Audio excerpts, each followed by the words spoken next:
Welcome to the Daily Coffee Pro friends. Today I'm going live on YouTube as well as Instagram. So hi everyone, both on Instagram and on YouTube.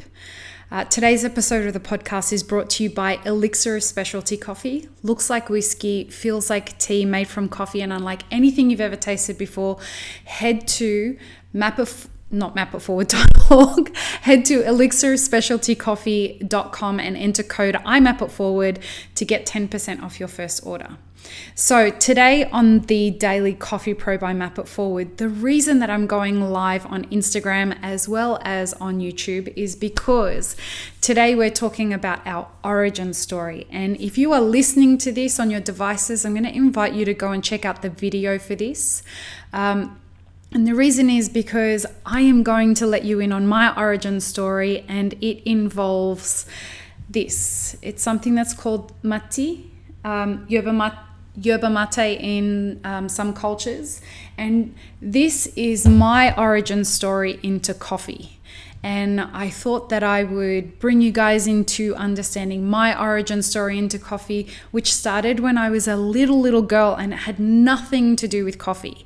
The reason I want to talk to you about this today is because our origin story is what forms as a part of our compass into what we're doing in our careers and in our businesses. And I know it may sound strange to some people as to why the hell a tea would be the thing that would bring someone into coffee, but I'm going to show you why there are so many parallels between mati, as we call it, and coffee. So the things that are involved so mati is a ceremony of sorts, and it's drunk many times throughout the day, either in a group of people or on your own. And it's a ritual, and there are etiquettes to be a part of it. And the person who's pouring the mati is supposed to have an understanding of what the etiquettes are. But so to drink mati, there is a cup.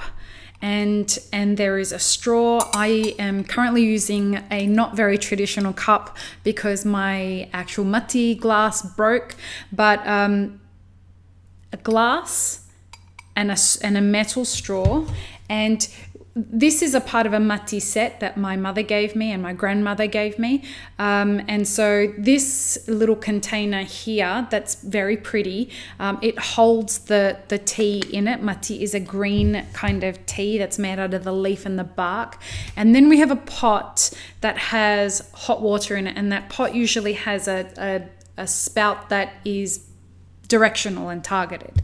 And so what we typically do is we take the mati, and we know how much we want to put in there, but it's a loose leaf dry tea that we become accustomed to understanding, usually by feel. And so we put it into the cup, and I will show you about how much I'm putting in. So as you can see there, it's enough to cover the bottom part of the straw. And I'll show you what that straw actually looks like. I wouldn't normally take it out, but this is the straw. And you can see it has holes in the bottom of it. And again, it matches the rest of the mati set. It's got a red jewel on it. And it's a metal straw, you can see there. That has holes in the bottom for YouTube. Anyway, so you put that at the bottom of the mati, and then you make sure that the mati covers the whole bottom end of the straw. And like with coffee, what we do is we bloom that. And so we would pour onto that. We would pour enough water to cover it 1.5 times over. And that becomes a thing that we do by feel. And so as you can see there, the mati is just going to bloom for about 30 seconds. And we are taught how to do this from our parents and our aunties and our uncles. And just while that's blooming there, the way I'll explain the ritual of drinking mati. So Matti tastes very herbaceous. And so what you would do, it's an acquired taste. It's very good for you.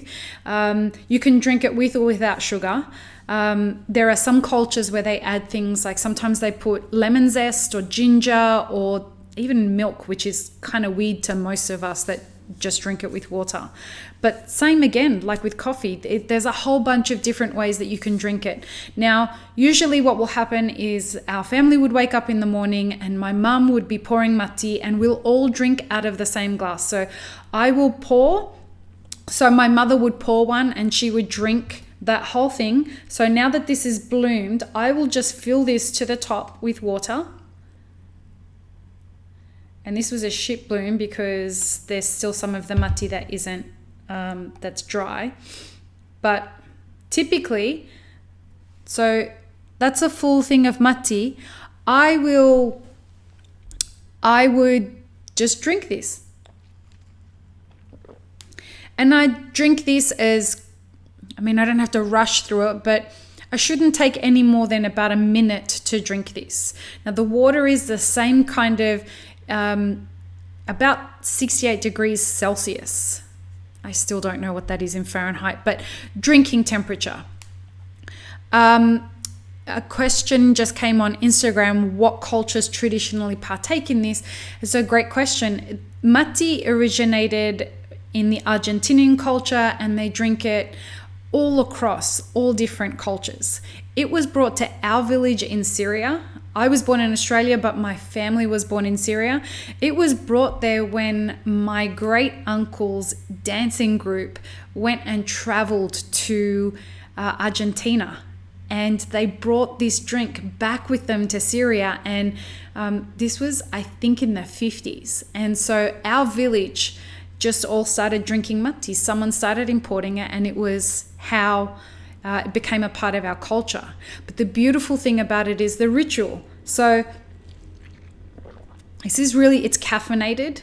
And so I would drink this now. And if I had someone else with me, what would happen is that once I finished drinking this, I would pour more water over it and then hand it to the next person. And that person would drink it. And then when they're finished, they hand it back to me. And then I pour for me, if it's just me and them drinking. And then I drink it and then I pour more water onto it and pass it off to them again. And we go backwards and forwards. If there was more people, we would just keep passing around as many people as there are until it gets to the point where you can clearly taste that the total extraction has gone. It's finished. There's no more solids for the matti to infuse into the water, and you can taste it as it changes. But then what happens? You empty it and you start it again. From a little girl, when it's almost finished and all the solids are gone, that's when the little kids get given some matti to drink. So because you don't want to give little kids too much caffeine, and this is quite a caffeinated drink. It's got a lot of benefits, health benefits other than that, but you don't want to be giving kids too much caffeine. Now, for me, as a little kid drinking this, I fell in love with the fact that the older I got, the more I was allowed to drink the real matti. I became a part of the ritual. I became connected to what was happening when we would drink matti. And the really lovely thing about it was I went from a little kid being like the person who brought the tray with the matti stuff on it into when my aunties and uncles and grandparents would come over, or when just my parents were drinking matti, to bringing it in and learning how to pour it and serve it. And there are so many etiquettes with regards to it. The way that you touch the straw, you don't touch the end of the straw with your fingers in order to maintain hygiene. You have to pour the matti in a direction depending on how many people are in the room. So we always pour from our right hand side so that it always goes in the same way. If you are drinking with sugar and some people are drinking without sugar, you have a different cup, and we call this straw a masasa. A masasa it means straw. So you have a different cup and masasa for the people in the room that are drinking with sugar versus the ones that are drinking without sugar. If there are people in the room, and the Arab culture works in a way that there is always the hierarchy established about who's the most respected person in the room, who should be drinking first, all of these kinds of things. So learning how to do all of that became something that was a really important aspect of the way I connected with this ritual. It wasn't coffee for us, it was mati.